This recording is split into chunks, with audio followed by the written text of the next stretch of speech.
Passport সাইজের ছবি বর্তমানে খুব একটা দরকার না হলেও মাঝে মাঝে আমাদের সরকারি এবং বেসরকারি নানা কাজে ব্যবহৃত হয়। তখন যদি আপনাদের কাছে ছবি না থাকে তাহলে আপনারা কী করবেন? আবার কি ছবি তুলবেন? অবশ্যই না। আজকে আমি দেখাবো কীভাবে আপনারা 1 মিনিটের মধ্যে আপনাদের পাসপোর্ট সাইজের ছবি বানাতে পারবেন।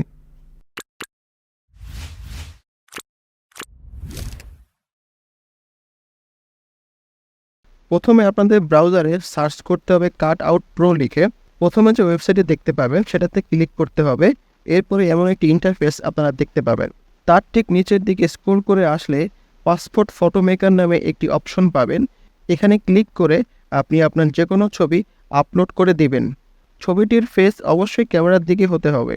ছবি আপলোডের পরে ফটো স্পেসিফিকেশনে ক্লিক করে নিচে বাংলাদেশ পাসপোর্ট সিলেক্ট করে দিবেন। এরপরে আপনারা চাইলে ডেট সিলেক্ট করে আপনাদের পছন্দের মতো ড্রেসও চেঞ্জ করে দিতে পারবেন। এখানে আমি এটা ব্যবহার করলাম। এরপরে কালার চেঞ্জে গিয়ে আপনি আপনার ব্যাকগ্রাউন্ডের কালারও চেঞ্জ করে আপনার পছন্দের মতো দিতে পারবেন। আমার কাছে ব্যাকগ্রাউন্ডের কালার সাদাটাই বেশি ভালো লাগে, তাই এটাই দিলাম। এরপরে ডান বাটনে ক্লিক করে ডাউনলোড এজেতে ক্লিক করলে আপনার পাসপোর্ট সাইজ ছবিটি সেভ হয়ে যাবে।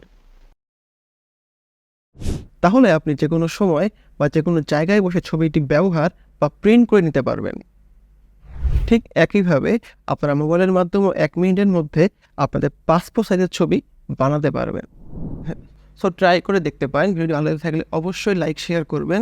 আপনাদের যদি কোনো কোশ্চেন থাকে অবশ্যই কমেন্ট করে জানাবেন এবং একটু টেককে সাবস্ক্রাইব করতে ভুলবেন না।